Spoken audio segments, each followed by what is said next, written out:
सबसे पहली चीज़, अगर मैं ये चाहता हूँ कि इस मशीन पे जिस पे मैंने red hat enterprise Linux install की हुई है, इस पे मैं वर्चुअलाइजेशन करूँ। मैं इस मशीन के ऊपर वर्चुअलाइजेशन करना चाहता हूँ, तो उसके लिए मुझे क्या करना होगा? सबसे पहली चीज़, जैसे अगर आप इस लैपटॉप के ऊपर चाहते हैं कि वर्चुअलाइजेशन करूँ, तो आपको लैपटॉप की बायोस में जाना पड़ेगा और उसमें एक ऑप्शन पे चेक लगाना पड़ेगा जिसे हम कहते हैं VT इनेबल्ड। क्या कहते हैं? VT enabled. मैं इस वर्चुअल मशीन पे इंटरनेट चलाना चाहता हूँ, तो मैं इस वर्चुअल मशीन के ऊपर राइट माउस क्लिक करके इसकी सेटिंग्स में गया हूँ, सेटिंग्स में, और सेटिंग्स में जाने के बाद ये प्रोसेसर का ऑप्शन है। मैंने इस प्रोसेसर के ऊपर चेक लगाया है, क्लिक किया है, और जब मैं यहाँ देख रहा हूँ तो इसके अंदर वर्चुअलाइजेशन की टेक्नोलॉजी के ऊपर चेक लगा हुआ है। लगा हुआ नजर आ रहा है? लगा हुआ है। फिर मैं अपनी दूसरी मशीन पे गया, ये GUI मशीन है मेरी। फिर मैं अपनी दूसरी मशीन पे गया जो CLI मशीन है, मैंने उसके ऊपर राइट माउस क्लिक किया, उसकी सेटिंग्स में गया। जब मैं उसकी सेटिंग्स में गया तो मुझे वहाँ पे भी एक प्रोसेसर नज़र आया, और क्या उसके ऊपर VT का चेक लगा हुआ है? नहीं लगा हुआ। मैं उस मशीन की पावर ऑफ कर रहा हूँ, और पावर ऑफ करके मैं आपको दिखाता हूँ। अभी आप देखिएगा, जाहिर है आप अपने फिजिकल लैपटॉप में या फिजिकल मशीन में उसी वक्त जो है वो जाके VT इनेबल कर सकते हैं जब वो बंद हो, क्योंकि आपको उसके लिए बायोस के सेटअप में जाना पड़ता है। तो मैंने यहाँ पे एडिट किया है वर्चुअल मशीन सेटिंग्स को, और एडिट करने के बाद प्रोसेसर में गया हूँ। एक तो प्रोसेसर जो है ना वो बढ़ा के मैंने उसकी कोर 2 कर दी, क्योंकि अगर मैं वर्चुअलाइजेशन करूँगा तो एक कोर तो मेरी फिजिकल मशीन को या मेरी वर्चुअल मशीन को चाहिए होगी, और एक कोर मेरी उस मशीन को चाहिए होगी जो उसके अंदर वर्चुअल बनेगी। तो मैंने वहाँ पे, ये वो जगह है जहाँ पे मैं चेक लगाता हूँ वर्चुअलाइजेशन का।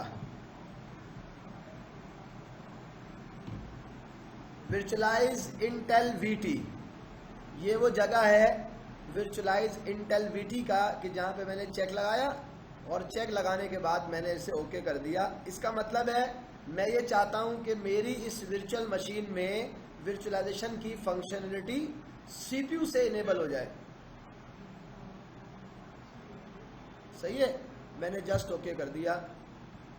ये काम फिजिकल मशीन के अंदर मेरे इस लैपटॉप में हुआ है, तभी इसमें VMware का वर्क स्टेशन चल रहा है। अगर इसमें VT इनेबल नहीं होता तो VMware का वर्क स्टेशन मुझे एरर देता, चलता नहीं। इसी तरह मेरी इस वाली मशीन में जो मेरी GUI मशीन है, अगर मैं उसकी सेटिंग्स में जाऊं तो उसकी सेटिंग्स के अंदर भी जो है वो प्रोसेसर के अंदर VT का ऑप्शन इनेबल है, जिसके ऊपर चेक लगा हुआ है। अब ये तो मैंने आपको यहाँ से बता दिया। सिस्टम से चेक करने का तरीका क्या है? अगर आप ये देखना चाहते हैं कि आपकी मशीन के अंदर VT इनेबल ऑप्शन, आपके CPU में वर्चुअलाइजेशन का फीचर है या नहीं है, तो आप उसे किस तरह देखेंगे? अब मैं आपको वो दिखाने जा रहा हूँ।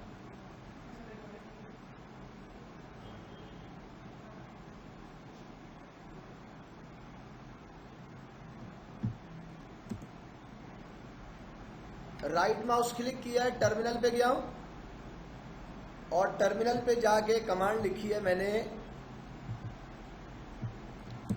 Grab VMX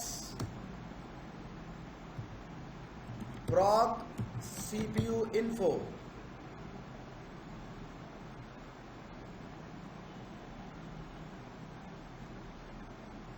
inter.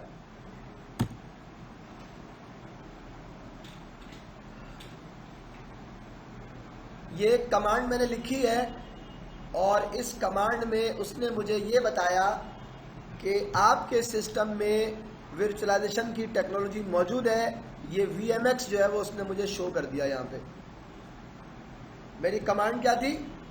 grep VMX proc CPU info। इसका मतलब है वर्चुअलाइजेशन की टेक्नोलॉजी मौजूद है। अगर मैं ये वर्चुअलाइजेशन की टेक्नोलॉजी का जो ऑप्शन है, VMX का जो ऑप्शन है, अगर मैं इस मशीन को बंद करके वो VT का चेक हटा दूं तो ये आपको फिर नज़र नहीं आएगा।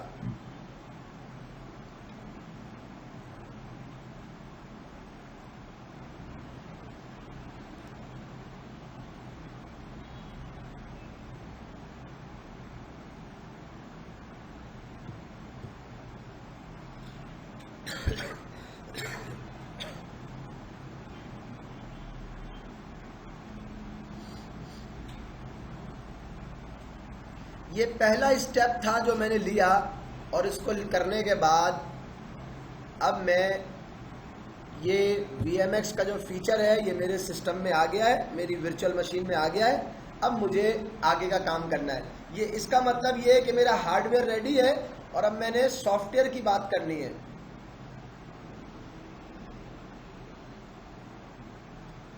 वो जो सॉफ्टवेयर इस वर्चुअलाइजेशन के लिए इंस्टॉल करना है, मैंने उसकी बात करनी है।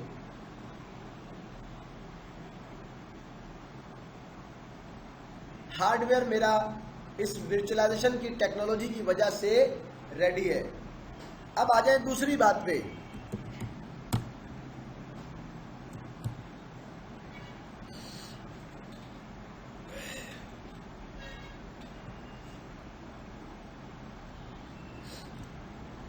जब मेरा हार्डवेयर रेडी है तो क्या मेरा कर्नल के पास भी ये वर्चुअलाइजेशन का फीचर है? इसको चेक करने के लिए मैंने कमांड लिखी है lsmod पाइप लगा के grep kvm। ये जो kvm है ये क्या है? लिनक्स के अंदर जो वर्चुअलाइजेशन का टूल है जिसका नाम है kvm, ये लिनक्स के कर्नल के साथ बिल्टन है।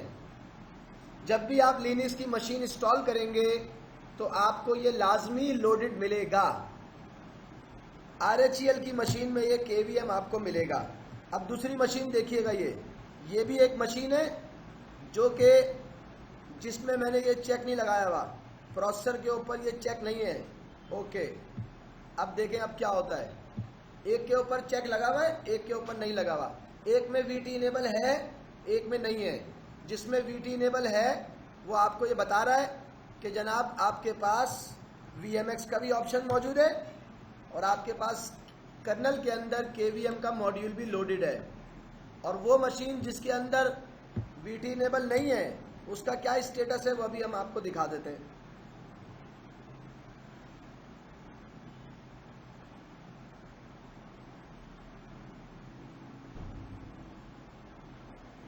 रूट से मैंने लॉगिन किया है, रेडिट मैंने पासवर्ड डाला है और मैं कैट कर रहा हूं, सॉरी मैं ग्रैब कर रहा हूं VMX को proc CPU info। जब मैंने इसके ऊपर यही कमांड चलाई तो उसने मुझे कहा कि इसमें VMX की, आपके CPU के अंदर VMX की टेक्नोलॉजी नहीं है। आपके CPU में वर्चुअल मशीन को, मैं एक वैसी बात कर रहा हूँ, वर्चुअल मशीन को एग्जीक्यूट करने की, वर्चुअल मशीन को रन करने की टेक्नोलॉजी नहीं है। वर्चुअलाइजेशन का एक्सटेंशन नहीं है आपके पास। जिसमें चेक लगा हुआ होगा उसमें होगा, जिसमें चेक लगा हुआ नहीं है उसमें नहीं होगा। एक बात, लेकिन चूंकि लिनक्स के कर्नल में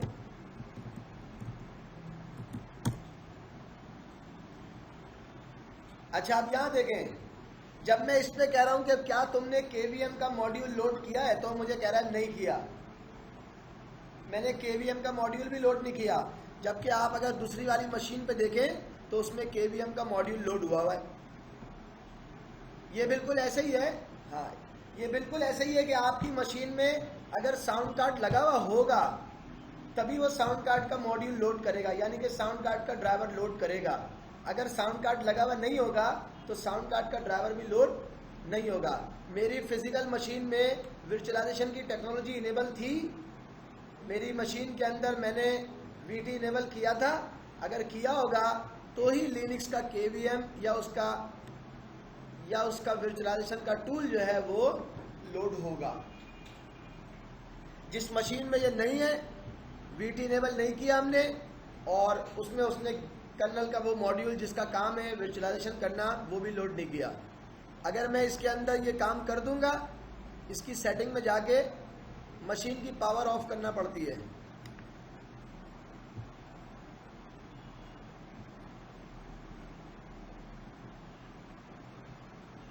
जब मैं इस मशीन की सेटिंग में जाके सीपीयू पे क्लिक करके वर्चुअलाइजेशन की टेक्नोलॉजी इनेबल कर दूंगा,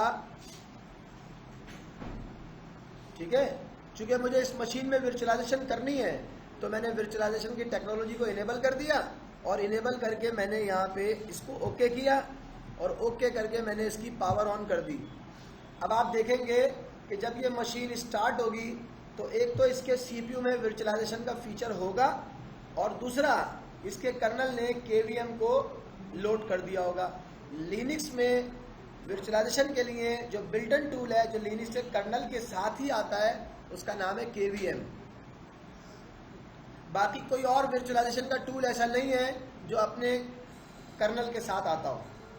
माइक्रोसॉफ्ट में भी माइक्रोसॉफ्ट का जो कर्नल है वो बिल्कुल सेपरेट है, उसके ऊपर आप हाइपर भी इंस्टॉल करते हैं। अब यहां देखिएगा, कैट नहीं बल्कि ग्रैब वीएमएक्स प्रॉक सीपीयू इन्फो।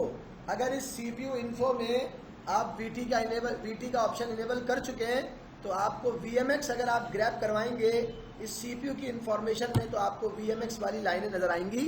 ये आपको यहाँ नजर आ रही होंगी, रेड से मार्क हुई हुई है, रेड हाईलाइट हुई हुई है। इसका मतलब ये है, इस कमांड को चलाने का मतलब ये है कि आप ये देखना चाह रहे हो कि मेरे सीपीयू के अंदर वर्चुअलाइजेशन का फीचर है या नहीं है। और दूसरी बात, LSMOD, ये आपने पहले भी करके देखा था, रिजल्ट कुछ नहीं आया था। मैंने LSMOD ग्रैब KVM किया है तो अब मेरे सामने KVM का ड्राइवर लोडेड आ रहा है। ये मैंने अभी तक 2 बातें की हैं। इसमें अगर किसी को कोई बात पूछनी है तो आप पूछें, फिर मैं आगे बढ़ता हूं। क्या किया है, अपनी इस मशीन पे ISO भी कॉपी कर दिया। एक दफा फिर देखिएगा जरा, एप्लीकेशन में गया, सिस्टम टूल में गया, वर्चुअल मशीन मैनेजर मैंने इसके ऊपर इंस्टॉल कर रखा है। जब वर्चुअल मशीन मैनेजर इसके ऊपर इंस्टॉल होगा और ये कनेक्शन बना हुआ होगा तो ये जनाब दोनों आ जाएंगे, QEMU KVM ये वाला भी और जिसका IP आ रहा है ये वाला भी। ये लोकल है और ये रिमोट है। इसको कनेक्ट करने के लिए जो कमांड होती है वो ये है। इसको कनेक्ट करने के लिए बीच में SSH भी आ गया। और उसके बाद मुझे मशीन बनानी है, इस पे राइट माउस क्लिक किया, कहा एक नई वर्चुअल मशीन बनाओ। उसने कहा इस पे बनानी है, मैंने कहा यस इस पे बनानी है। लोकल पे बनानी है तो यहां चला जाऊं, इस पे बनानी है तो यहां चला जाऊं।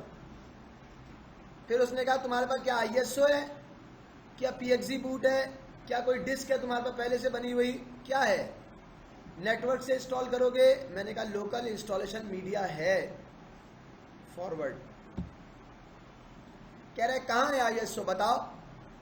तो मैंने ब्राउज किया और उसको बताना है ISO कहां रखा हुआ है। अब ISO को रखने की जो जगह है वो क्या है, वो जरा देखें। मेरा ISO कहां रखा हुआ है, यहां पे। मैं कहां पे खड़ा हुआ, रूट में।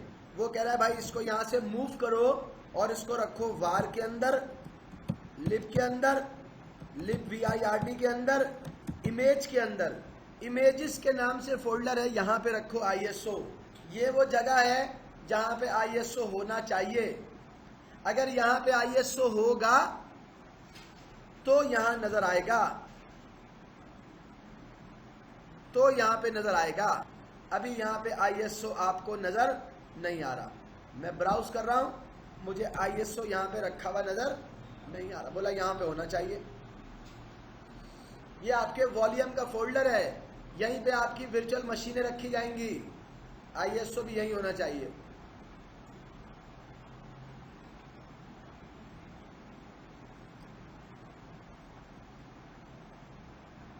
अब मैंने वहां से ISO को यहां ट्रांसफर किया। कैसे,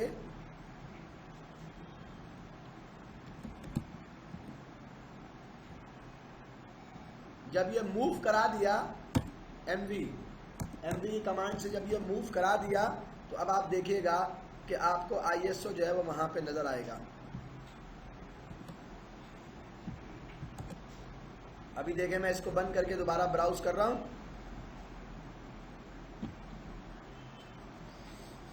क्या आईएसओ यहां पे नजर आ रहा है? मैं ये एक्सपेक्ट कर रहा था मुझे आईएसओ यहाँ पे नज़र आना चाहिए। मैंने इसको भी कैंसिल कर दिया, राइट माउस क्लिक किया, कहा दोबारा नई मशीन बनाओ, लोकल आईएसओ है, फॉरवर्ड करो। उसने कहा आईएसओ कहाँ पर है? मैंने कहा ब्राउज करो, ये आईएसओ आ रहा है। पहले नहीं आ रहा था, अब ये आईएसओ यहाँ पे आ रहा है, क्योंकि मैंने इसको वार के अंदर, लिब के अंदर, लिब VIRT के अंदर, इमेजेस के अंदर डाल दिया। ये मेरा डिफॉल्ट डाटा स्टोर है फॉर आईएसओ भी और फॉर वर्चुअल मशीन भी। ये इसको बता दिया और चूज कर लिया, ये यहां पे आ गया। अब इसमें ऑपरेटिंग सिस्टम की टाइप क्या है? लिनक्स है। कौन सा वर्जन है? अब आप यहाँ पे मुख्तलिफ लिनक्स के वर्जन है वो बता सकते हो। मैंने उसको कह दिया भाई ये मेरा, मिसाल के तौर पे ऐसे नाम दे दिया, चूंकि लिनक्स मिंट और यूबंटू एक जैसे होते हैं तो मैंने यूबंटू का नाम दे दिया। मेरे पास ये यूबंटू का आईएसओ है। फॉरवर्ड। ये पहली चीज थी जो मैंने वर्चुअल मशीन क्रिएट करते हुए बताई। कह रहे आप इसको कितनी रैम देना चाहते हो, मेरे सिस्टम में कितनी रैम है, या आप पहले यहां से देख लो। फ्री -m, मेरे सिस्टम में 1 GB रैम है। तो भाई 1 GB रैम जब इस मशीन में है, तो जब मैं यहां पे कितनी दूं? मैंने कहा ऐसा करो, चलो 512 दे दो। 2 CPU अवेलेबल है, 1 CPU दे दो। 512 रैम में तो ये चलेगी नहीं। मैंने कहा चलो मशीन तो बनाओ ना। फॉरवर्ड। कह रहा मैं वर्चुअल डिस्क बनाऊंगा तो कितने साइज की बनाऊं? मैंने कहा ऐसा करो 20 GB की बना दो।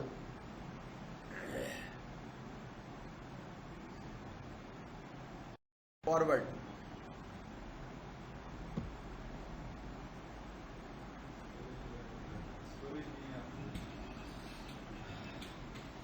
कह रहा है आपके पास स्टोरेज भी नहीं है,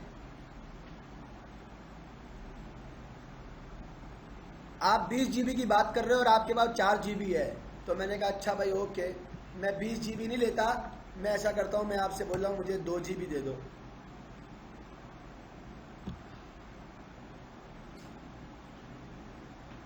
उसने कहा कि मशीन को इंस्टॉल करने से पहले अगर आपको कस्टमाइज करना है तो आप कस्टमाइज कर लें। मैंने एक तो इस पर चेक लगा दिया और दूसरा काम मैंने क्या किया, मेरे पास ऑप्शन था नेटवर्क सिलेक्शन का, मैं उसमें भी चला गया। और यहां पर जो बाय डिफॉल्ट सिलेक्टेड ऑप्शन है वो है नेट, यानी कि नेटिंग। अगर मेरी लिनक्स की मशीन में इंटरनेट चल रहा होगा तो इस पर भी इंटरनेट चलेगा, ये जो नई मशीन बनेगी।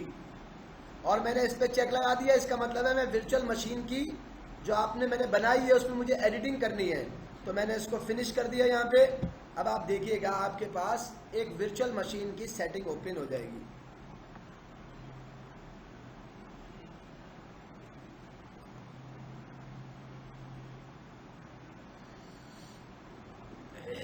हाँ,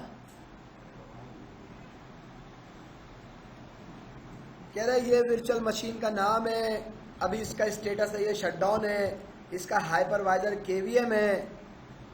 अब यहाँ एक चीज देखें, एक ऑप्शन आ रहा है बायोस का और एक ऑप्शन आ रहा है UEFI का।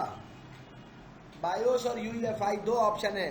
वो कह रहा है इसके अंदर UEFI नहीं है, क्योंकि तुम्हारी वो मशीन जिसके ऊपर तुमने ये वर्चुअल मशीन बनाई है उसमें भी UEFI का ऑप्शन नहीं था। जिसमें UEFI का ऑप्शन होगा उसी में वो आपको ही नजर आएगा।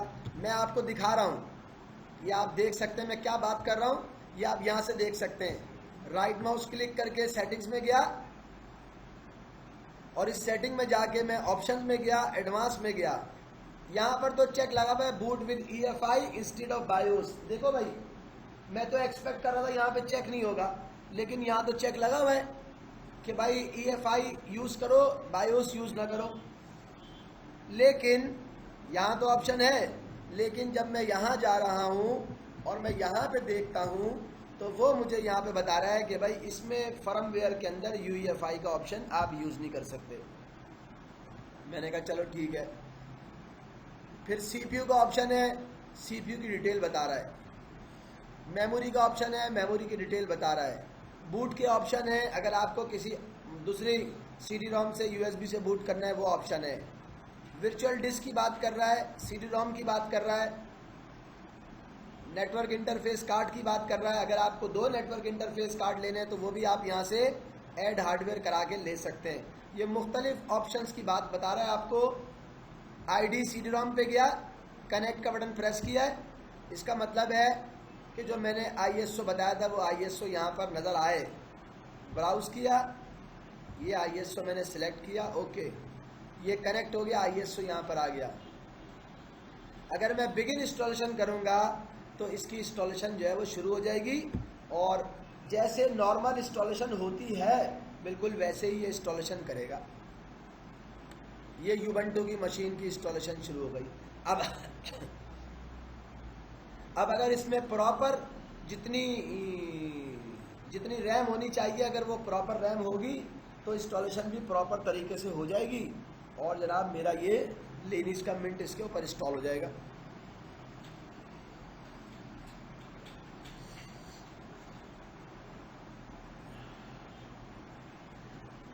एक दफा फिर देखें, मैं आपको इसकी समरी बता रहा हूं। समरी कैसे बता रहा हूं?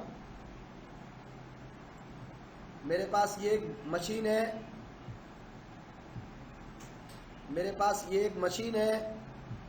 GUI मशीन है, जिस GUI मशीन के ऊपर मुझे वर्चुअलाइजेशन करनी है। अगर इस पर वर्चुअलाइजेशन करनी है लिनक्स की मशीन पे, अगर आपने किसी फिजिकल मशीन पे इंस्टॉल की और आपको इस पर वर्चुअलाइजेशन करनी है, आप इसके ऊपर KVM सेटअप करना चाहते हैं, तो आपने कौन कौन से काम करने हैं? सबसे पहले आपने ये देखना है कि क्या इसमें प्रॉपर हार्डवेयर है। तो प्रॉपर हार्डवेयर कैसे पता चलेगा? इसमें रैम देखो कितनी है, 8 GB। प्रोसेसर कितने हैं? 2। क्या प्रोसेसर के ऊपर VT का चेक लगा हुआ है? जी लगा हुआ है, बस ये काफी है। कैंसिल, फिर राइट माउस क्लिक,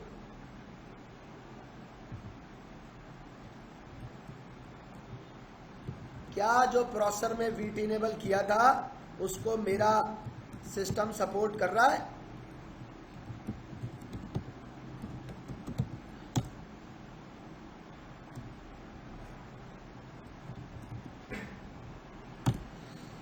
यस कर रहा है, मेरे सिस्टम में वर्चुअलाइजेशन का ऑप्शन आ गया। फिर तीसरी बात, LSMOD पाइप लगा के ग्रैब KVM, क्या कर्नल का ड्राइवर लोडेड है? यस लोडेड है। क्या वो सर्विस इंस्टॉल हुई हुई है जिस सर्विस का काम है वर्चुअलाइजेशन को चलाना? यस वो इंस्टॉल हुई हुई है, रन भी है। अगर वो नहीं होगी तो आपको जो पैकेज इंस्टॉल करना पड़ेगा उस पैकेज का नाम है yum install libvirt। अगर आप ये इंस्टॉल कर लेंगे तो आपका ये मसला हल हो जाएगा और आप इस सर्विस को चला सकेंगे। और एक और चीज़ जो आपको इंस्टॉल करना पड़ती है उसका नाम है QEMU KVM। ये भी एक पैकेज है जो आपके पास होना चाहिए। और एक और पैकेज जो आपके पास होना चाहिए उसका नाम है VIRT MANAGER। ये 3 चीज़ें अगर आपके पास इंस्टॉल हैं तो आप इसके ऊपर वर्चुअलाइजेशन कर सकते हैं।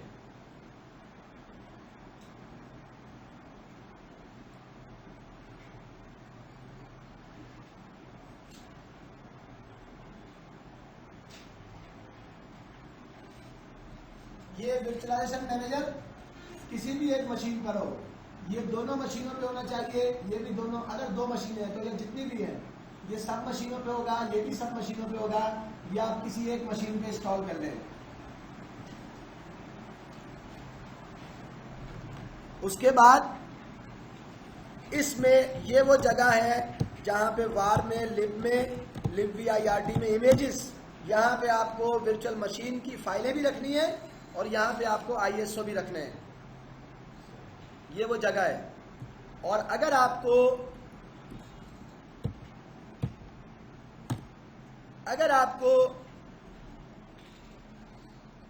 जो ISO है वो किसी और फाइल में रखना है तो आप यहां पर आके ISO की फाइल बता सकते हैं।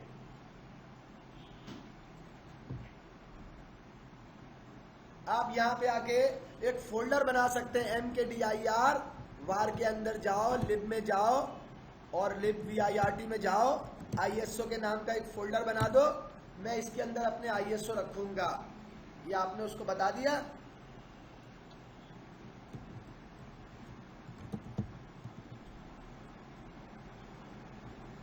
मेरी मशीन का IP है 233। ISO कहां रखना है? 233 में रखना है। WinSCP किया, नया सेशन लिया 192.168.40.233, यूजर का नाम रूट, पासवर्ड दे दिया रेडेट। ISO कहां रखना है भाई? रूट में जाओ, वार में जाओ, लिब में जाओ, libvirt में जाओ, ISO के फोल्डर में जाओ, ISO यहां रखना है। और ISO आएगा कहां से? मैंने कहा ब्राउज करो, मेरी सी ड्राइव में जाओ, सी ड्राइव में ISO का फोल्डर है उसमें जाओ, वहां से ISO उठा के मुझे वहां रखना है। तो किसी भी तरह का ISO मैंने उठा के रख दिया। मेरे पास यहाँ पे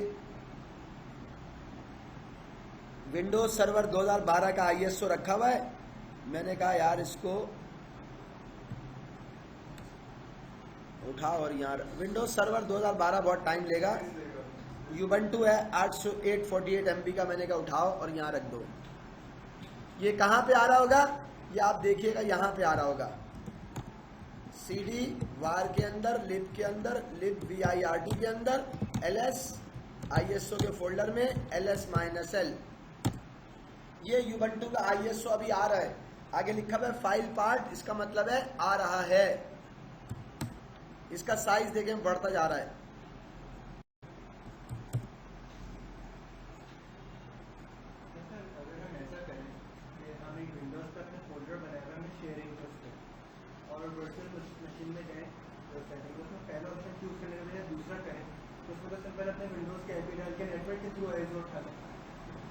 हाँ उठा सकते हो। वो भी ऐसी होगा ना, नेटवर्क से IP डाल देंगे आपको अपने PC पे और फोल्डर पे डालना है। हाँ फिर उसमें ये करने की जरूरत नहीं।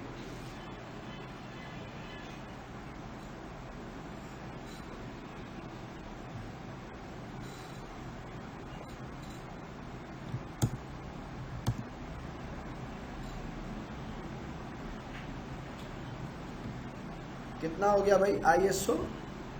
आधा हो गया तकरीबन।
पूरा कोर्स कंप्लीट हो जाएगा, उसके बाद हम एक दिन बैठेंगे, 4 घंटे का पूरा पेपर की तैयारी कर लेंगे, किस तरह का पेपर आएगा, और उसके अगले दिन आप लोग आज उसकी प्रैक्टिस करेंगे।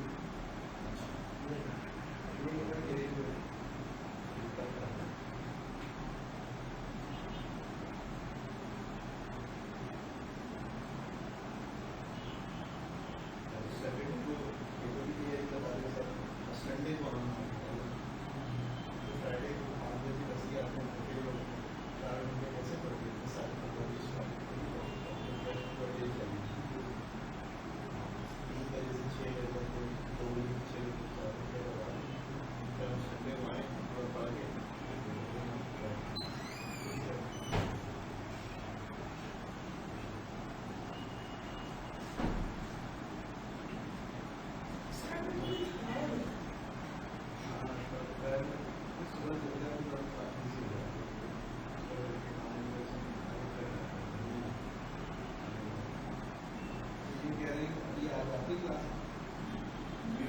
मैनेजमेंट में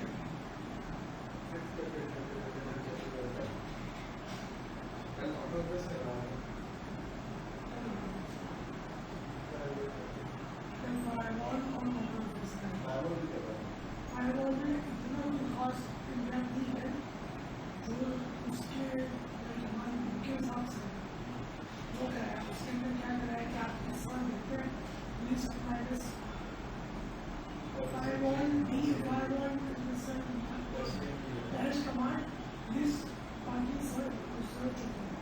services permanent firewall command dash convert is equals to add is equals to जो भी सर्विस है क्या सर्विस ऐड के साथ कोड है जो add dash code is equals to code का वाली ये दो कमांड होगा।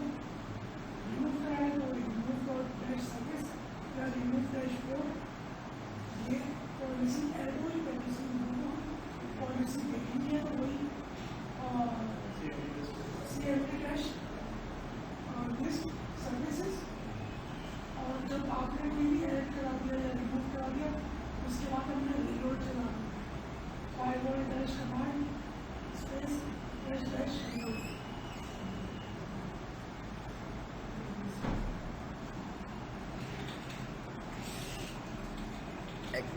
अच्छा जी, ये आ गई जनाब,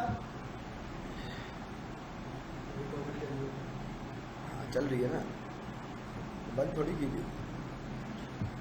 अगर आप यहाँ जाके देखेंगे PWD, ये वो फोल्डर है कि जिस फोल्डर में आपकी जो है वो क्लास है, आपकी जो है वो ISO है। सही है। अब मैं आ गया अपने वर्चुअल मशीन मैनेजर के ऊपर और क्या कह रहा हूँ उसको, ये जो पीछे वर्चुअल मशीन, ये तो मुझे लग रहा है ऐसा कि कहीं जाके रुकी हुई है या हैंग हो गई। 500 MB के अंदर कहाँ चलेगी ये।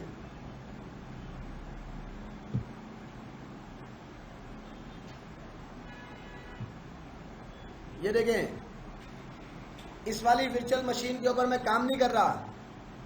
पॉज शट डाउन करने का ऑप्शन था, मैंने उसको बोला फोर्सफुली ऑफ कर दो उसको, यस। चल रही थी ये, मैंने शट डाउन कर दिया। अब मैं आया हूँ इस वाली के ऊपर और इस वाली के ऊपर आके मैंने जो मेरा लोकल सिस्टम है उस पर मैंने कहा एक नई वर्चुअल मशीन बनाओ। लोकल मीडिया है मेरे पास, लोकल मीडिया है मेरे पास और उस लोकल मीडिया के अंदर ISO मैंने बताया फॉरवर्ड करो। ISO कहाँ रखा हुआ है, ब्राउज किया और ब्राउज करके यहाँ देखें वो ISO का फोल्डर यहाँ नजर नहीं आ रहा, तो मैंने क्या किया, यहाँ तो वार लिब VIRT इमेजेस का फोल्डर आ रहा है, तो मैं यहाँ पे आया और मैंने प्लस किया, प्लस ऐड पूल, उसमें गया और इसको बताया कि एक डायरेक्टरी है वार के अंदर, लिब के अंदर, लिब VIRT के अंदर ISO की, इसको भी ऐड कर दो। फॉरवर्ड, टारगेट पाथ यही है, यस।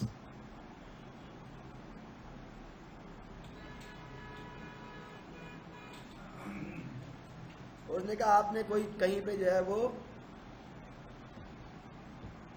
क्या कर दिया, अच्छा 1 मिनट, वो कह रहा आपने स्लैश नहीं लगाया, तो मैंने कहा अच्छा भाई ISO के अंदर यहाँ पे फिनिश, क्यों भाई यहाँ नहीं लगाया।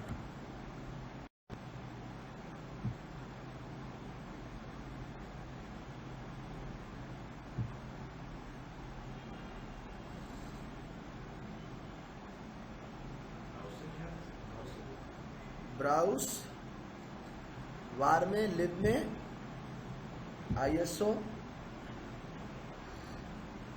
Open, finish.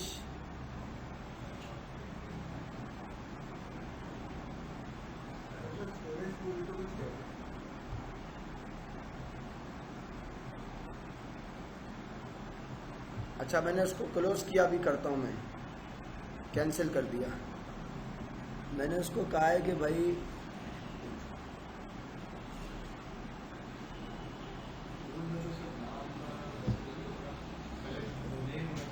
नाम दे दूँ, नाम, हाँ नाम क्या है भाई, मैंने कुछ भी दे दिया, उसका नाम दे दिया ISO। डायरेक्टरी फाइल सिस्टम है, यस डायरेक्टरी फाइल सिस्टम है, फाइल सिस्टम डायरेक्टरी है। फॉरवर्ड किया, उसने कहा वार के अंदर, लिब के अंदर, libvirt में इमेजेस में ISO है। मैंने कहा नहीं, इमेजेस में ISO नहीं है, बल्कि virt के बाद ISO है। और उसको मैंने फिनिश कर दिया। वो असल में मैं उसके नाम की जगह पे जो है ना वो फोल्डर बता रहा था, तो वो मुझे मैसेज दे रहा था कि तुम गलत कर रहे हो।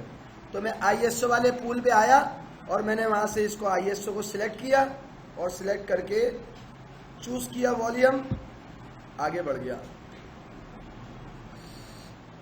फिर उसने मुझे कहा कि भाई ये तो आपके पास आ गया, अब आप इसको फॉरवर्ड करें, तो मैंने इसको फॉरवर्ड कर दिया। यहाँ पे उसने मुझे कहा कि रैम आपको कितनी देनी है, 2048 है, 8 GB है। मैंने कहा 2048 दे दो।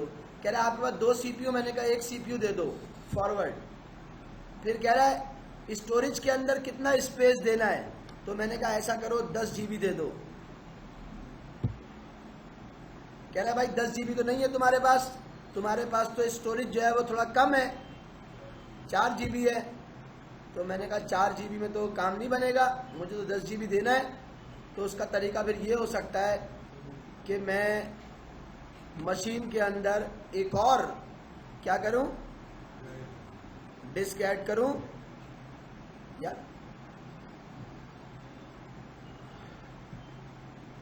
2 डिस्केट तो पहले लगी हुई हैं, उनमें क्या है, चलो खैर है। मैंने कहा एक डिस्क और ऐड कर दो, SATA 100 GB की, फिनिश, ओके। अच्छा अब ये डिस्क तो बन गई है, लेकिन ये डिस्क अभी चलना थोड़ी शुरू हो जाएगी।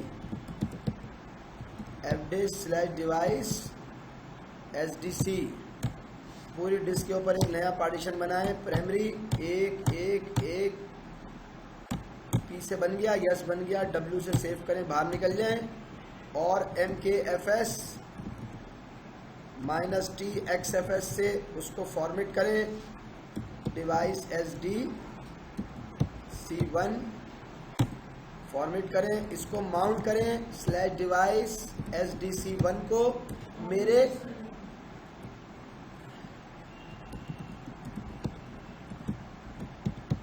कौन से फोल्डर पे, फोल्डर का नाम मैंने रखा है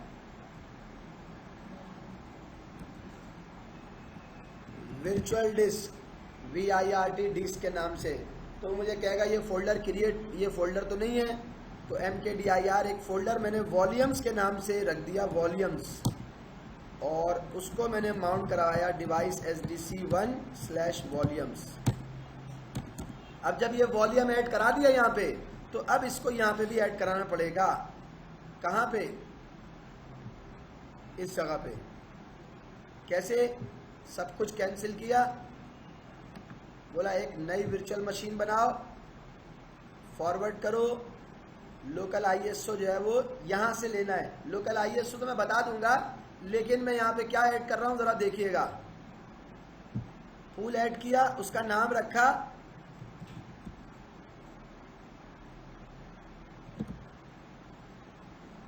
वर्चुअल HD, या उसका नाम रखा VHDs, ये नाम रखा, फॉरवर्ड। VHDs कहाँ पे है, मैंने कहा VHDs हैं वॉल्यूम्स के अंदर, फिनिश। ये VHDs आ गई हैं। जो डिफॉल्ट वाला था उसको मैंने कहा भाई इसको जो है वो क्या कर दो, इसको स्टॉप करो, डिफॉल्ट को डिलीट कर दो, यस, वो मैंने डिलीट कर दिया डिफॉल्ट।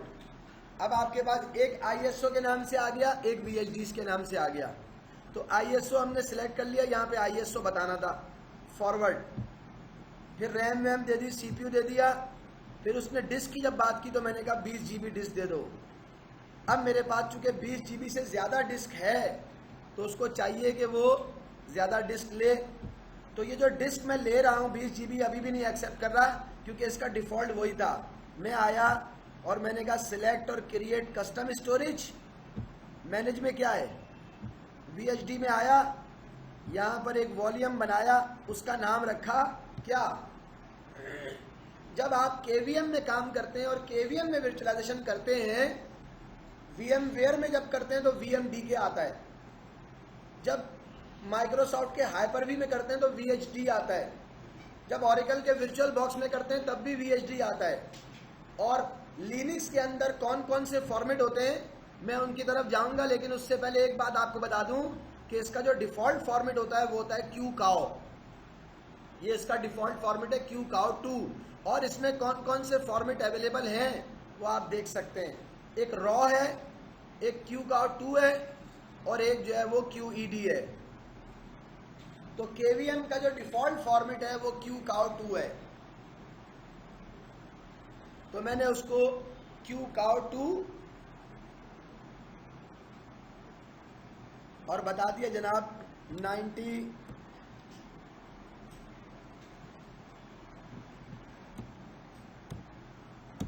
20 GB finish. ये इसने स्टोरेज बना दिया। अब जब ये स्टोरेज इसने बना दिया तो मैंने इसी स्टोरेज को यहाँ पे सिलेक्ट कर लिया कि मुझे 20 GB का स्टोरेज चाहिए, और ये स्टोरेज मैंने सिलेक्ट कर लिया। इसको मैंने फॉरवर्ड किया। उसने कहा मशीन का नाम यूबंटू है, मैंने कहा यस। इसको कस्टमाइज करना है, मैंने कहा यस करना है। नेटवर्क की सिलेक्शन में नेटिंग हुई हुई है, मैंने कहा ठीक है जाने दो। और कौन कौन से ऑप्शन है इसके अंदर बने हुए नहीं है, लेकिन हम चाहें तो नेटिंग भी कर सकते हैं, हम चाहें तो ब्रिजिंग वाला ऑप्शन भी यूज कर सकते हैं, हम चाहें तो इंटरनल का भी ऑप्शन ले सकते हैं। वो सारे ऑप्शन होते हैं। बाय डिफॉल्ट इसमें एक ही बना होता है नेटिंग का, वो मैं आपको दिखाता हूँ कहाँ से बनता है। इसको मैंने फिनिश किया और ये मशीन मेरे पास यहाँ आ गई। किसी भी ऑप्शन को मॉडिफाई करना होगा वो मॉडिफाई मैं यहाँ से कर सकता हूँ। सीडी ड्राइव मेरी कनेक्ट नहीं है, कनेक्ट का बटन प्रेस किया, ब्राउज किया, ISO में गया, यहाँ से कनेक्ट कर दिया, ओके। अगर मैं इसकी पावर ऑन करूँगा, बिगिन इंस्टॉलेशन करूँगा तो इसकी इंस्टॉलेशन शुरू हो जाएगी। मैंने बिगिन इंस्टॉलेशन पे क्लिक किया, उसने इस वर्चुअल मशीन को के ऊपर यूबंटू को इंस्टॉल करना शुरू कर देना है। मैंने कहा इंग्लिश लैंग्वेज है, यूबंटू सर्वर सेटअप करो। यूबंटू का ये सर्वर है, यूबंटू का सर्वर जो है वो कमांड लाइन चलता है। इसको मैंने मिनिमाइज किया और मिनिमाइज करके जो है वो मैं एक काम आपको दिखाने चाह रहा हूं। वो क्या है कि इस मशीन पे गया, व्यू के ऑप्शन में गया, व्यू, एडिट में गया, एडिट में, और यहाँ पे एक ऑप्शन है प्रेफरेंसेस का, प्रेफरेंसेस, मैंने इसके ऊपर क्लिक किया है। जब इस पर क्लिक करूंगा तो कुछ ऑप्शन आएंगे।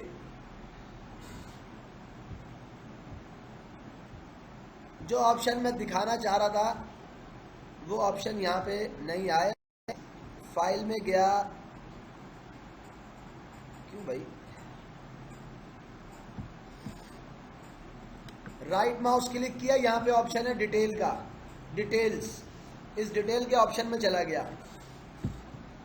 जब इस डिटेल के ऑप्शन में गया तो यहाँ पे वो चीज मिली जो मैं आपको दिखाना चाह रहा हूं। और वो क्या है, एक ओवरव्यू का टैब है, दूसरा टैब है वर्चुअल नेटवर्क्स का, तीसरा टैब है स्टोरेजेस का, और चौथा टैब है नेटवर्क इंटरफेसेस का। तो मुझे जो वर्चुअल नेटवर्क वाले ऑप्शन है मुझे यहाँ पे आना था, वर्चुअल नेटवर्क वाला ऑप्शन। अगर मुझे वर्चुअल नेटवर्क बनाना होगा तो कैसे बनेगा, मैं गया वर्चुअल नेटवर्क के ऑप्शन पे और कहा कि मुझे एक नेटवर्क बनाना है जिसका नाम नेटिंग नहीं है बल्कि जिसका नाम होगा इंटरनल। जैसे आपने VMware में देखा होगा नेटिंग का भी ऑप्शन होता है, होस्ट ओनली का भी होता है, ब्रिजिंग का भी होता है, सारे ऑप्शन होते हैं। तो मैंने उसका नाम रखा नेटवर्क का इंटरनल। उसने कहा उसके ऊपर, उस इंटरनल वाले के ऊपर नेटवर्क कौन सा रखोगे। आपने VMware में देखा होगा कि नेटिंग के लिए अंदर अलग नेटवर्क आ रहा होता है, होस्ट ओनली में अलग नेटवर्क आ रहा होता है। तो मैंने अपनी मर्जी से उसको नेटवर्क बता दिया कि मैं रखूंगा 10 का नेटवर्क। तो उसने बताया कि VMware में भी ऐसी होता है। उसने बताया कि तुम्हारा ये नेटवर्क है और तुम्हारी मशीन के ऊपर DHCP चलेगा। अगर DHCP चलेगा तो यहाँ से वो एड्रेसिंग करेगा। सेम ऐसा ही VMware के अंदर भी होता है। ये मैंने बता दिया, इसको फॉरवर्ड कर दिया। आईपी वर्जन 6 मैंने कहा नहीं करना। कह रहा है ये आइसोलेटेड वर्चुअल नेटवर्क होगा, फॉरवर्डिंग टू फिजिकल नेटवर्क होगा, क्या होगा? ये दो ऑप्शन थे, ऐसा होगा या ऐसा होगा। आइसोलेटेड का मतलब है इंटरनल और फॉरवर्डेड टू फिजिकल का मतलब है कि फिजिकल को फॉरवर्ड करेगा। अब जो फिजिकल को फॉरवर्ड करते हैं तो उसमें भी मेरे पास ऑप्शन होता है नेटिंग का, राउटेड का, इस तरह के ऑप्शन होते हैं। तो अगर मुझे, जिसको आप कहते हैं ब्रिज वाला, अगर मुझे ऐसा करना है तो मैं ये कर सकता हूं। और अगर मुझे आइसोलेटेड रखना है तो आइसोलेटेड का मतलब है वर्चुअल मशीनों के दरमियान जो है वो कम्युनिकेशन होगी, लेकिन बाहर इंटरनेट नहीं चलेगा और फिजिकल मशीन के साथ कम्युनिकेशन या दूसरी मशीनों के साथ एक्सटर्नल नेटवर्क के साथ कम्युनिकेशन नहीं होगी। ये मैंने इसको बता दिया। वो डोमेन का नाम पूछ रहा है, मैंने छोड़ दिया, जाने दिया, सिंपल फिनिश किया। इसने मुझे एक नेटवर्क इंटरफेस कार्ड और बना दिया जिसका नाम है इंटरनल। ये बात मुझे भी मालूम है, आपको भी मालूम है कि ये नॉर्मली हम अपनी, अगर हमें ज़रूरत है तो हम बनाते हैं, वरना नॉर्मली हम बना नहीं रहे होते। लेकिन मुझे अगर ज़रूरत है, बाय डिफ़ॉल्ट इसमें एक होता है जिसको हम कहते हैं डिफ़ॉल्ट। ये मैंने बना लिया और इसको मैंने क्लोज कर दिया। जब मैं वर्चुअल मशीन बनाने जाऊंगा, अगर मैं इसके अंदर कोई और वर्चुअल मशीन बनाने जाता हूं तो आप देखेंगे क्या आएगा। अभी देखिएगा, एक और यूबंटू की मशीन ली, फॉरवर्ड किया, ऐसे ही कहा 2 GB दे दो। मशीन बनानी नहीं है, सिर्फ ऐसे ही जो है वो फॉर्मेलिटी पूरी कर रहा हूँ। 2 GB दे दो, फॉरवर्ड। नेटवर्क की सिलेक्शन में चला गया। नेटवर्क की सिलेक्शन में मेरे पास कौन कौन से ऑप्शन आ रहे हैं? एक आ रहा है इंटरनल नेटवर्क, एक आ रहा है जिसका नाम इंटरनल है, उसमें आइसोलेटेड लिखा हुआ आ रहा है, पहले ये नहीं आ रहा था। एक आ रहा है नेटिंग का ऑप्शन। इसी तरह अगर मैं कोई और नेटवर्क इंटरफेस बनाऊं वहां जाके और उसको मैं ब्रिज कर दूं तो इस तरह का भी ऑप्शन उसमें आ जाएगा। ये मेरी मशीन है। अब इसके ऊपर इंस्टॉलेशन जो है वो, अगर आप इसको ओपन करेंगे तो इसके ऊपर इंस्टॉलेशन जो है वो चल रही है। अगर आपने ये इंस्टॉलेशन कंप्लीट कर दी तो ये मशीन जो है वो मेरे पास चल रही होगी।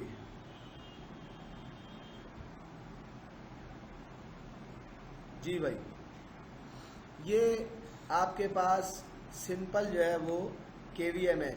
ये जो वर्चुअल मशीन मैनेजर है, इस तरह के मैनेज करने के जो लिनक्स में बिल्ट इन टूल है वो यही है। लेकिन इस ऐसी वर्चुअल मशीनों को मैनेज करने के लिए और भी कुछ वेब बेस्ड टूल्स भी अवेलेबल हैं। अगर आप उनको यूज़ करना चाहें तो आप उनको भी यूज़ कर सकते हैं।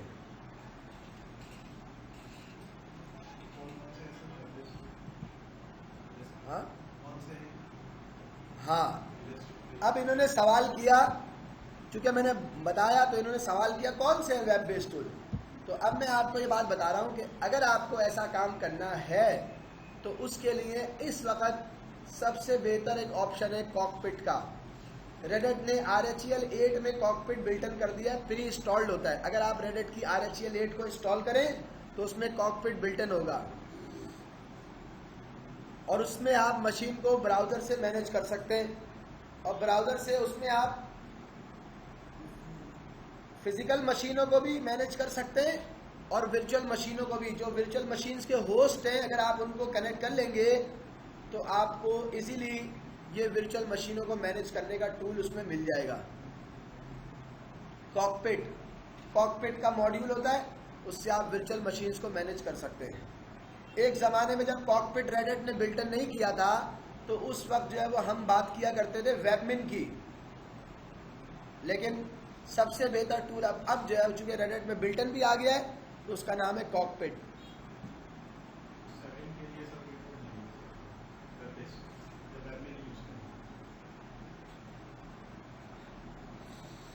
इन्होंने सवाल किया है कि रेडिट 7 के लिए क्या करेंगे।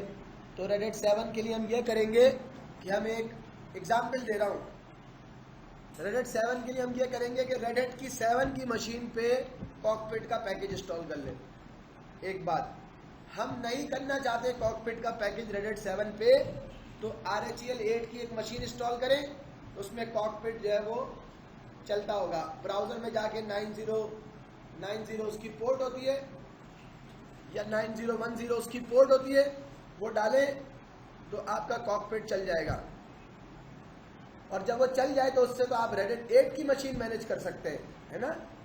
लेकिन अगर आप उसमें ऑप्शन होता है कि आपको मजीद मशीनें ऐड करनी है, वर्चुअल मशीनों को मैनेज करना है, तो आप उसमें वर्चुअल मशीनों में वो RHEL 7 की मशीन ऐड कर लें जिसमें वर्चुअल मशीनें बनी हुई है। जैसे vCenter में आप ESXi होस्ट ऐड करते हैं, इस तरह कॉकपिट आपको KVM के होस्ट्स को ऐड करने की या कनेक्ट करने की फैसिलिटी देता है।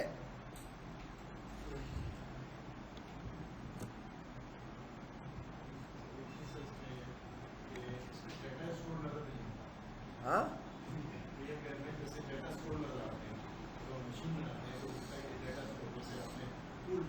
हाँ तो जी बिल्कुल, पूल जो है वो डाटा स्टोर है। पूल जो है वो डाटा स्टोर है। मैंने डाटा स्टोर 2 बनाए, एक अपने राइट माउस क्लिक करके डिटेल में गया, एक मैंने अपने ISOs को रखने के लिए बनाया, एक मैंने VHDs को रखने के लिए बनाया। 2 पूल मैंने बनाए, एक उसमें डिफॉल्ट था, वो डिफॉल्ट चल रहा है।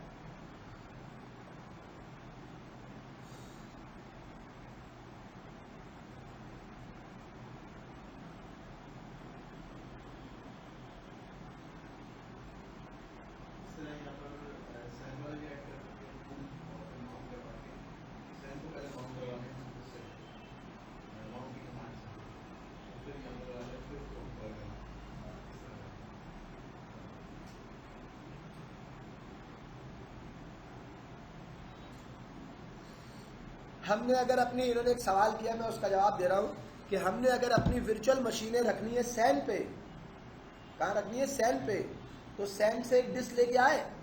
अब फर्ज कर लें, आप फर्ज कर लें कि जो मेरी डिस्क है,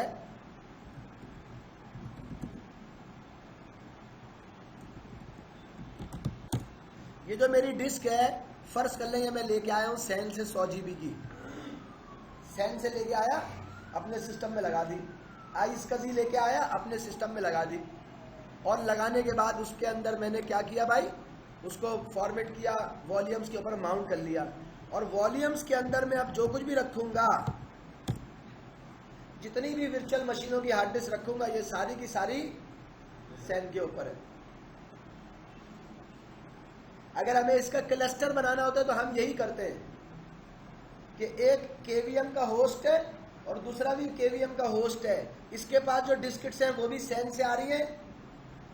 जब ये होस्ट डाउन हो गया तो ये जो पार्टीशन यहाँ पे माउंट हुआ हुआ है, ये पार्टीशन जाके माउंट हो जाएगा कहाँ पे, दूसरे होस्ट पे, और मशीनें वहां से चल जाएंगी।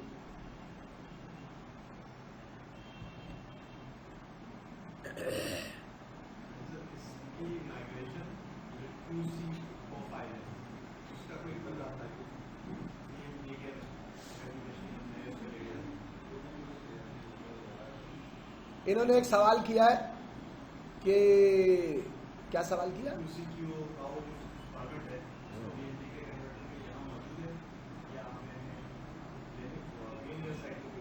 इनका सवाल ये है कि अगर मुझे VMware की मशीन को, VMware पे बनी हुई मशीन को मुझे यहाँ पे लेके आना है, तो उसकी जो डिस्क है मुझे वो कन्वर्ट करना पड़ेगी, तो क्या कन्वर्ट का टूल मौजूद है? यस मौजूद है। VMware प्रोवाइड नहीं करता, लेकिन रेडेट प्रोवाइड करता है कि आप अगर VMware की, वैसे तो VMware भी प्रोवाइड करता है, उसमें ऑप्शन होता है कि अगर आप VMware की जो VMDK है उसको अगर आप किसी और फॉर्मेट में कन्वर्ट करें तो आप कर सकते हैं। सेम ऐसे ही रेडेट भी प्रोवाइड करता है। अगर आपके पास, जैसे मैंने यहाँ पे लिखा है कमांड, जरा देखिएगा, यम सर्च करो, तुम्हारे पास कोई P2V टूल है, देखते हैं वो क्या बताता है। फिर मैं उसको बोलूंगा क्या तुम्हारे पास कोई V2V टूल है, तो मैं एक्सपेक्ट कर रहा हूं मुझे बताए हाँ है।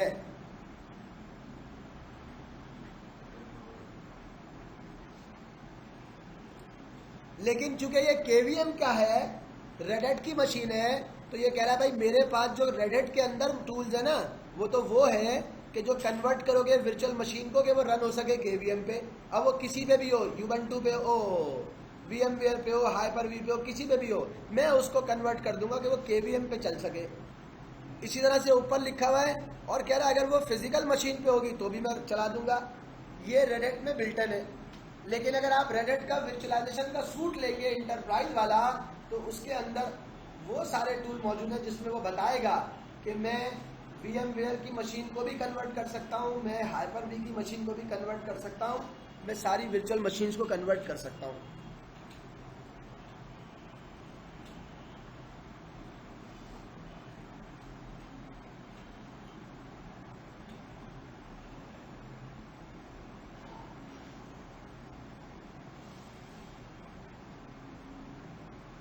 एक छोटी सी बात है जो मैं चाह रहा हूं आपको और बता दूं।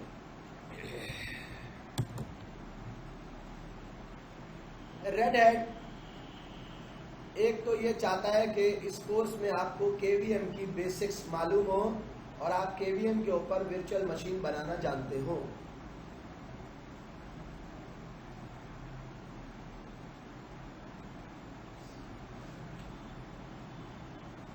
और दूसरी चीज जो रेड हैट आपसे डिमांड करता है वो क्या है?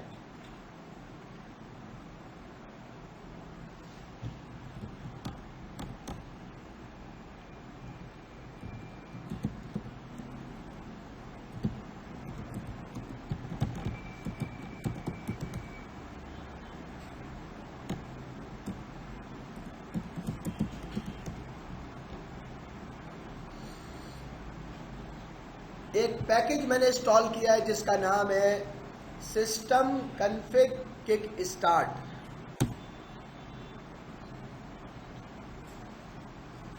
उसने कहा इस नाम से कोई पैकेज नहीं है। उसकी वजह यह है कि मैंने सिस्टम के अंदर सी भी लगा दिया था, जो कि सिस्टम में सी होता नहीं है। System config kick start.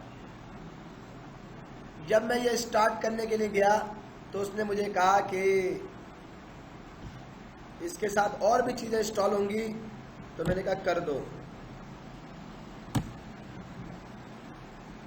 और दूसरा एक पैकेज और है जिसका नाम है PY, या मैं उसको सर्च करवाता हूं। वो PY किक स्टार्ट के नाम से है। किक स्टार्ट के ये दो चीज़ें हैं जो लिनक्स में आपके पास इंस्टॉल होनी चाहिए, जिसमें से एक का नाम था सिस्टम कॉन्फ़िग किक स्टार्ट और दूसरे का नाम था PY किक स्टार्ट। उसने कहा ये ऑलरेडी इंस्टॉल्ड है।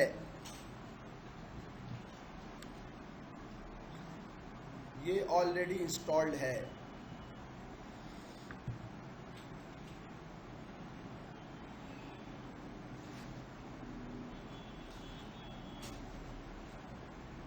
जब आपने ये दो पैकेज इंस्टॉल किए या एक पैकेज इंस्टॉल किया, कौन सा? एक ये वाला पैकेज और एक ये वाला पैकेज, तो इसका मतलब ये है कि अब आप अनअटेंडेड इंस्टॉलेशन फाइल बना सकते हैं। क्या कर सकते हैं? वो आपसे ये एक्सपेक्ट करता है कि आपको अनअटेंडेड इंस्टॉलेशन फाइल बनानी आनी चाहिए बस।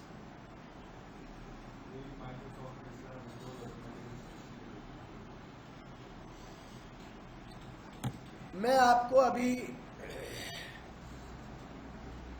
ये जो किक स्टार्ट की फाइल है इसको बनाने का प्रोसेस बता रहा हूं, लेकिन मैं आपको एक रिकॉर्डिंग दूंगा जिस रिकॉर्डिंग में क्या होगा,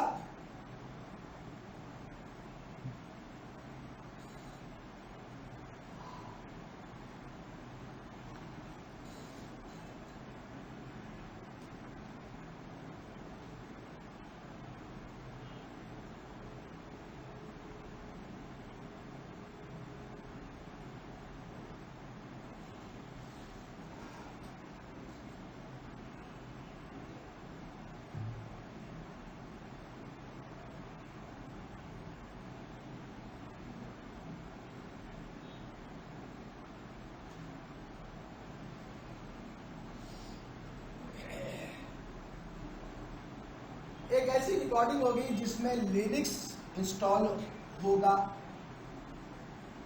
CLI लिनक्स की मशीन बनी हुई होगी। मैंने उसमें बताया है कि DHCP सर्वर लिनक्स में कैसे बनता है, कैसे काम करता है। फिर मैंने उसमें बताया है कि NFS सर्वर कैसे बनता है और कैसे काम करता है। और NFS सर्वर में आप किक स्टार्ट की फाइल बना के कहां रखते हैं, और किक स्टार्ट फाइल में लिखा हुआ होता है कि DVD से इंस्टॉलेशन करना। ये DVD यहां पे रखी हुई होती है और हमने यहां से उसको शेयर करवा रखा होता है। ये कहलाता है पूरा कंप्लीट किक स्टार्ट सर्वर।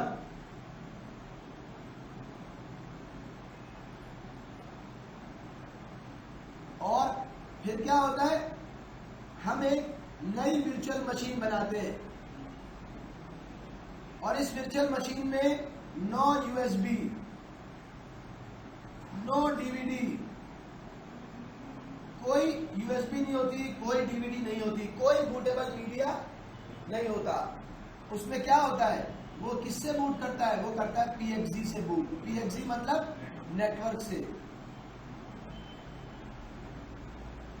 या उसको आप नेटवर्क बूट भी कह सकते हैं।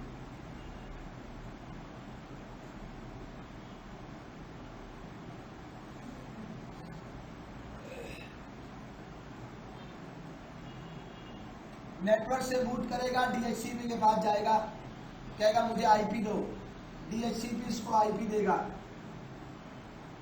DHCP इसको IP भी देगा और DHCP इसको ये भी बताएगा कि तुमने अब अगला क्या काम करना है। मैंने इसमें थोड़ी सी मिस्टेक की है,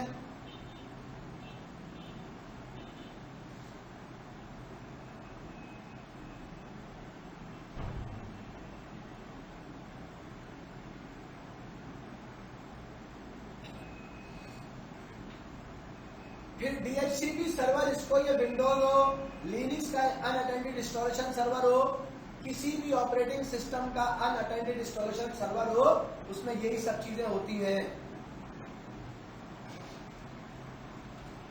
फिर वो जाएगा TFTP सर्वर के पास, TFTP सर्वर के पास जाएगा क्या लेने के लिए, TFTP सर्वर क्या चीज देता है, और वहां से वापस लेके आएगा क्या चीज। यहां गया था IP लेने के लिए, IP मिली, यहां पे गया बूट फाइल लेने के लिए,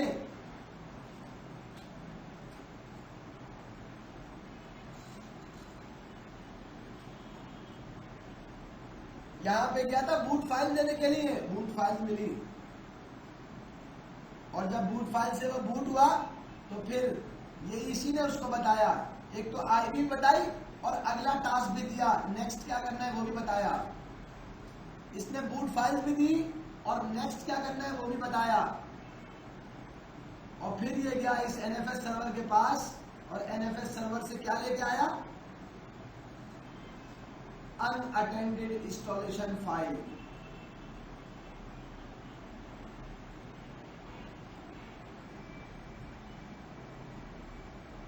अनअटेंडेड इंस्टॉलेशन फाइल ने इसको ये बताया कि भाई एक तो अनअटेंडेड इंस्टॉलेशन फाइल मिल गई इसको, उसमें हर चीज लिखी हुई थी कि इंस्टॉलेशन के दौरान तुमसे जो जो बातें पूछी जाए उसका ये जवाब देना, ये पासवर्ड रखना, ऐसे पार्टीशन बनाना।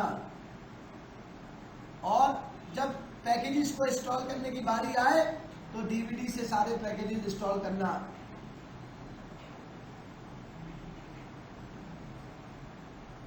ये किक स्टार्ट सर्वर का काम है।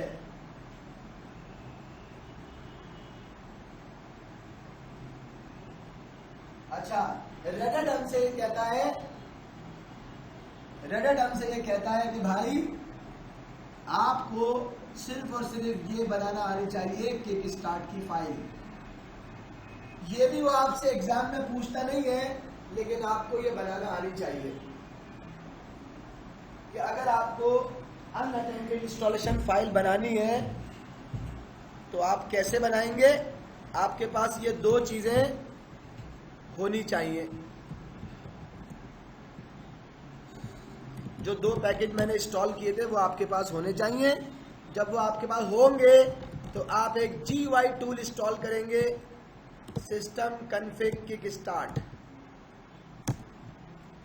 अब ये वो टूल है जो आपसे सारे सवाल वो करेगा जो इंस्टॉलेशन में आते हैं, और आप इसका जवाब देते रहेंगे और आपका काम बनता रहेगा।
क्या रेडिट की इंस्टॉलेशन करते हुए ये वो सारे सवाल हैं जो हमसे पूछेगा। सबसे पहला ऑप्शन है डिफॉल्ट लैंग्वेज क्या होनी चाहिए, कीबोर्ड कैसा होना चाहिए, टाइम जोन क्या होना चाहिए। ये वो सारी बातें हैं जो आपसे पूछता है ड्यूरिंग इंस्टॉलेशन। मैंने बता दिया टाइम जोन जो है वो एशिया कराची होना चाहिए।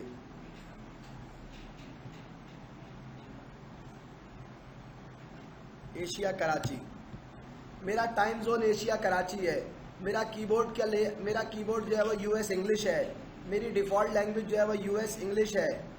मेरे रूट का पासवर्ड क्या रखना है, मैंने कहा रेडिट रखना है। पासवर्ड कंफर्म करो रेडिट। क्या पासवर्ड इनक्रिप्टेड होगा, यस इनक्रिप्टेड होगा। आपका टारगेट आर्किटेक्चर कौन सा है, तो इसमें हमारा जो टारगेट आर्किटेक्चर है वो वही है x86। अगर IBM के लिए, IBM की P सीरीज के लिए, IBM की I सीरीज के लिए आप इंस्टॉलेशन कर रहे हैं या ये किक स्टार्ट फाइल बना रहे हैं, तो उसमें भी आपके पास ऑप्शन है, आप हार्डवेयर बता सकते हैं। लेकिन मैंने x86 या AMD 64 या इंटेल का आर्किटेक्चर ये मैंने बता दिया। जब इंस्टॉलेशन कंप्लीट हो जाए तो आपको पता है रीबूट का ऑप्शन आता है। तो कह रहा है क्या रीबूट करना चाहते हो, मैंने कहा हाँ करना चाहता हूं। फिर कह रहा है बाय डिफॉल्ट इंस्टॉलेशन जो होती है ना वो ग्राफिकल मोड में होती है, क्या आप चाहते हैं कि टेक्स्ट मोड में इंस्टॉलेशन करें। मैंने कहा नहीं, ये मैं नहीं चाहता। ये वो पहली किक स्टार्ट की कॉन्फ़िगरेशन की पहली स्क्रीन है जिसके ऊपर मैंने कॉमन ऑप्शन जो थे उनको मैंने कॉन्फ़िगर किया है। ये सारे वो ऑप्शन हैं जो आपसे ड्यूरिंग इंस्टॉलेशन भी पूछता है। फिर दूसरी बात, इंस्टॉलेशन का मेथड क्या होगा। अजान हो गया।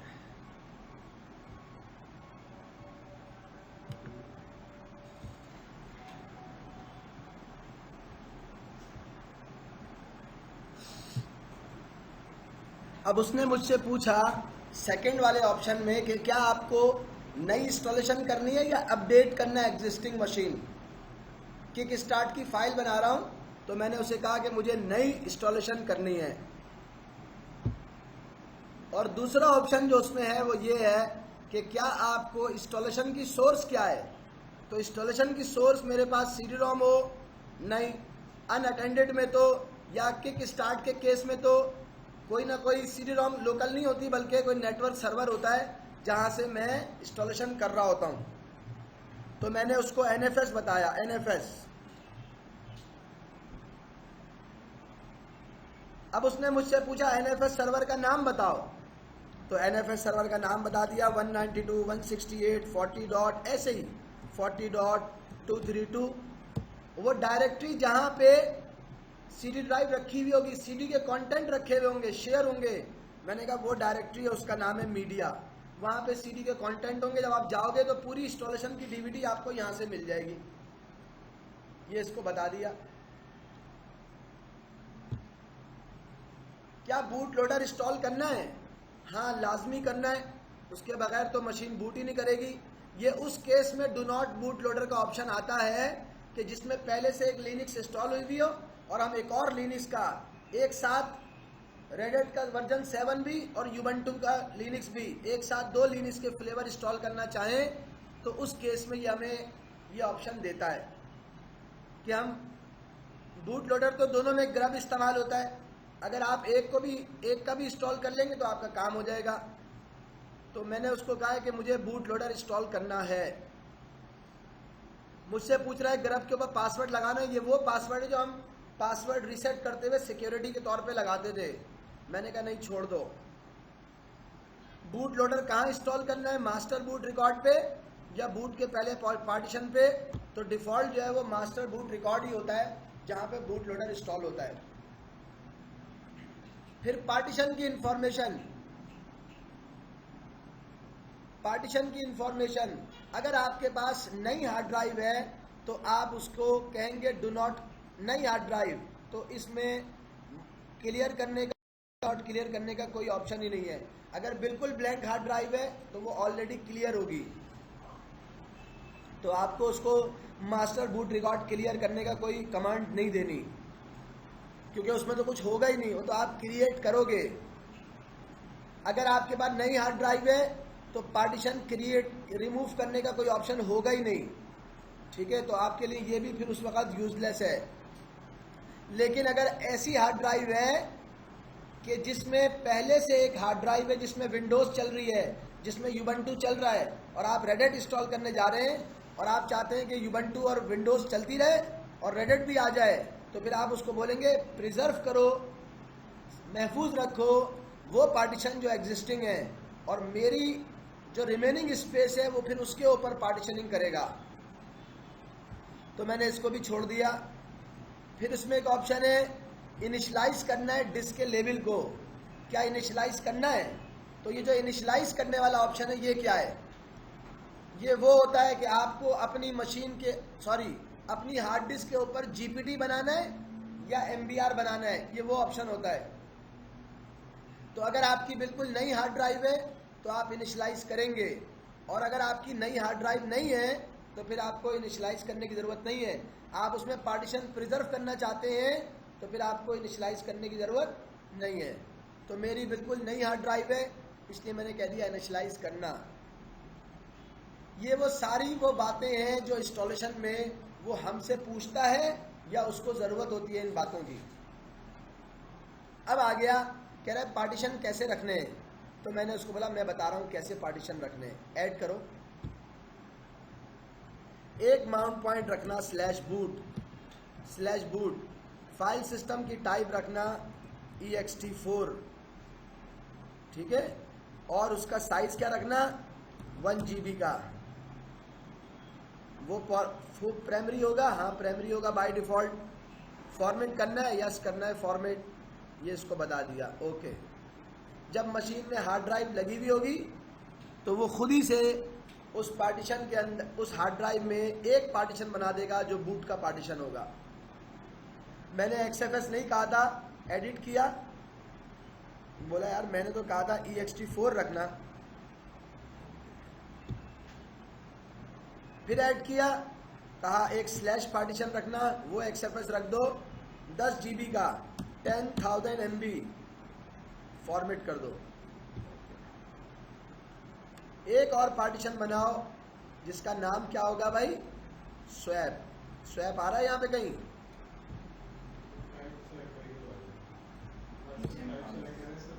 इन्होंने कहा भाई आप यहाँ पे जाएं और कहें स्वैप बना दो, तो बस मैंने कहा 2000 MB का स्वैप बना दो, ये बन गए। नेटवर्क की कॉन्फ़िगरेशन में कितने नेटवर्क कार्ड होंगे मशीन में? मैंने कहा एक ही होगा। कह रहा क्या नाम होगा उसका? मैंने कहा उसका नाम होगा ईथरनेट 0। IP कहाँ से आएगी? DHCP से। अगर स्टैटिक करनी है वो आप कर सकते हैं। मैंने ओके कर दिया। ऑथेंटिकेशन का क्या होगा? मैंने कहा इसको छोड़ दो, रूट का एक पासवर्ड होगा, वो ऑथेंटिकेट हो जाएगा, बाद में मैं अपनी मर्जी से पार्टीशन बना सकता हूँ।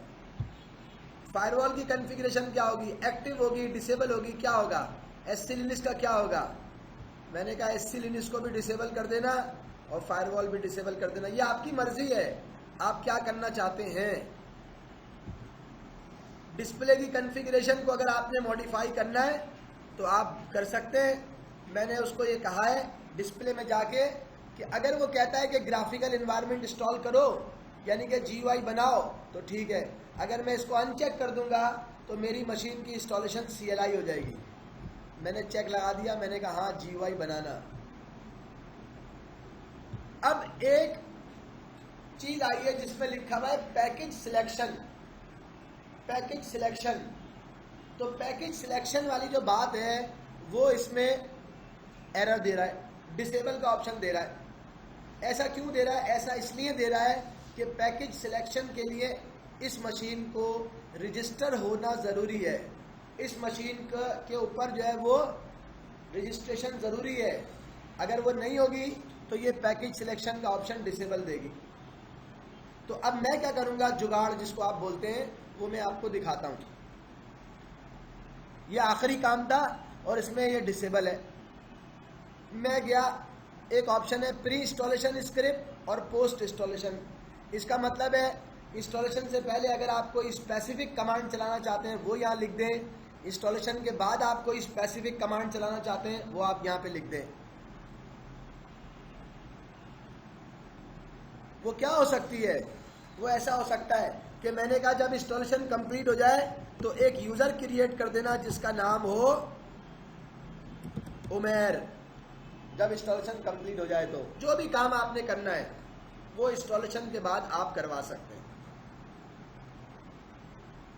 अब मैंने इसको ये सारे काम करने के बाद जिसमें से सिर्फ एक चीज़ रह गई है, कौन कौन से पैकेज इंस्टॉल करने हैं वो रह गया है, और मैंने इसको फाइल में गया और इसको मैंने सेव कर दिया। सेव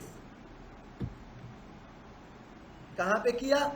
कहा मेरे डेस्कटॉप पे एक फाइल बना दो जिसका नाम होगा ks.cfg, यानी कि kickstart.cfg, या मैं ऐसा भी कह सकता हूं इसका नाम unattended.cfg, ये नाम रखा है। इसको सेव कर दिया, इसको बंद कर दिया, मेरा काम खत्म हो गया। लेकिन एक चीज अभी बाकी है और वो देखें मैं कैसे कर रहा हूं। ये मेरी मशीन कौन सी है भाई? GUI। जब भी मशीन इंस्टॉल होती है, अगर आपने उसको GUI में इंस्टॉल किया है या CLI में इंस्टॉल किया है तो उसके अंदर एक जगह पे फाइल रखी होती है जो उसने अपने लिए खुद बनाई होती है। कैसे? VI रूट के ऊपर जाओ, anaconda-ks.cfg। जब भी लिनक्स में इंस्टॉलेशन होती है ये एक इंस्टॉलेशन फाइल बना के रखता है कि अगर आप इस इंस्टॉलेशन फाइल को कहीं यूज करना चाहें तो आप उठाएं और यूज कर लें। जो फाइल अभी मैंने बनाई है उसमें और इसमें क्या फ़र्क है? उसमें और इसमें फ़र्क ये है कि जब मैं इंस्टॉलेशन कर रहा था ये उस टाइम मेरे इंस्टॉलर ने बना दी थी। अब मैं इसमें गया, क्या चीज़ चाहिए? इसमें CD-ROM से इंस्टॉलेशन हुई है, इसमें ग्राफिकल हुई है, वो सारी बातें जो मैंने वहाँ लिखी थी वो सब यहाँ पे लिखी हुई हैं। मैं कहाँ पे आया? मैं आया पैकेजेस के ऑप्शन में, और पैकेजेस से लेके मैंने यहाँ तक, ये स्टार्ट है और ये एंड है, मैंने यहाँ तक सारे पैकेजेस को कॉपी किया, अपनी उस मशीन में गया, सॉरी अनअटेंडेड की फाइल में गया, उसको खोला और उसको खोला जहाँ पे ये ख़त्म हो रही थी, इस जगह पे पार्टीशन के बाद इसको कॉपी कर दो। क्या कॉपी कर दो भाई? यहां से पैकेजेस का ऑप्शन स्टार्ट हुआ, परसेंट पैकेजेस से स्टार्ट हुआ, ग्राफिकल इन्वायरमेंट करना है और उसके साथ हमने सिर्फ कह दिया ग्राफिकल सर्वर इन्वायरमेंट करना है। उसके साथ कौन कौन से पैकेजेस इंस्टॉल होते हैं वो उसको मालूम थोड़ी होगा, सिर्फ ग्राफिकल कहने से उसको पता नहीं चलेगा, तो उसको ये बताना पड़ेगा। बोला भाई ये सारी चीजें इंस्टॉल कर दो। और जो चीज़ आप इंस्टॉल करना नहीं चाहते, आपने बोला यार ये मल्टीमीडिया के सॉफ्टवेयर या प्रिंटिंग का क्लाइंट, बोला ये नहीं चाहिए, मल्टीमीडिया का सॉफ्टवेयर ये भी नहीं करना, बाकी सारे कर दो। ये पैकेजेस स्टार्ट हुआ परसेंट पैकेजेस से और एंड तक चला गया और आपकी ये फाइल 100% कंप्लीट हो गई। यही काम अगर आपको CLI मशीन के लिए करना होता तो उसमें क्या है वो भी देख ले, दिखा देता हूं मैं आपको। आप CLI वाली मशीन में जाते, VI रूट के अंदर anaconda-ks.cfg आपने ये लिख के इंटर किया और पैकेजेस देखें कहां से कहां तक के हैं, आप देख लें। अगर CLI मशीन है तो CLI मशीन में कितने पैकेजेस हैं आपने याद कर लिए कि CLI मशीन जो है वो ग्राफिकल इंस्टॉल नहीं होती, वो मिनिमल इंस्टॉल होती है, मिनिमल। और मिनिमल में सिर्फ कोर इंस्टॉल होते हैं और कोरोनी है तो टाइम सर्वर का, टाइम क्लाइंट का पैकेज है, कोर इंस्टॉल होता है, सिर्फ कोर। अगर आपने इसमें पैकेजेस लिखा, एंड लिखा और कोर लिख दिया तो इसका मतलब है कि आपका ये मशीन CLI इंस्टॉल हो जाएगी।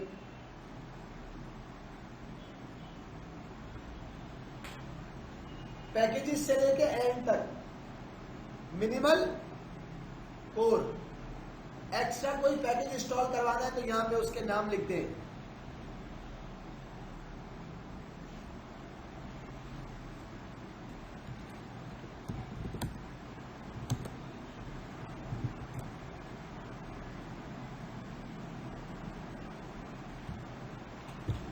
अब एक चीज जो लास्ट पॉइंट है मेरा, क्या मैंने जो किक स्टार्ट की फाइल बनाई है वो सही भी है या गलत है, चलेगी भी या प्रॉब्लम करेगी? तो एक सर्विस होती है, उसका एक कमांड होती है, उसका नाम होता है किक स्टार्ट की फाइल को वैलिडेट करने वाली। ये कमांड है, ये मैंने लिखी और कहा रूट के डेस्कटॉप पे जाओ, वहां पे ये फाइल रखी हुई है, इसको वैलिडेट करो कि इसमें सारी बातें सही है, कोई मिस्टेक तो नहीं है, कोई मिसिंग तो नहीं है, ये काम भी करेगी या नहीं करेगी, कहीं रास्ते में हमें मैन्युअली तो जाके इंटरप्ट नहीं करना पड़ेगा। उसने कहा भाई ये ओके, एरर नहीं आया, उसने बोला ये ओके। और अगर कहीं पे एरर होगा तो ये आपको बताएगी।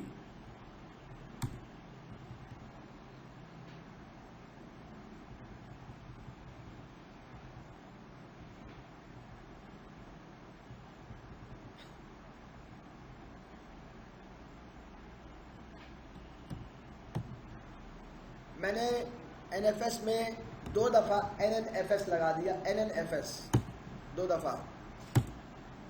देखो KS वैलिडेटर ने मुझे कहा कि लाइन नंबर 20 के ऊपर तुमने ये NNFS क्या लिखा है, ये तो कोई चीज नहीं होती।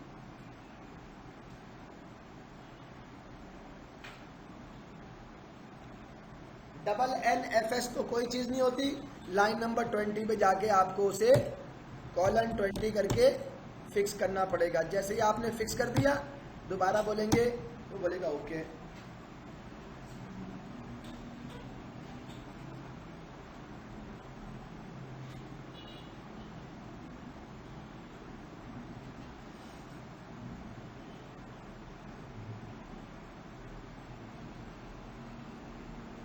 ये फाइल जो है स्टार्ट करते हैं जो प्रॉम्प्ट आता है उसके ऊपर हम डायरेक्टली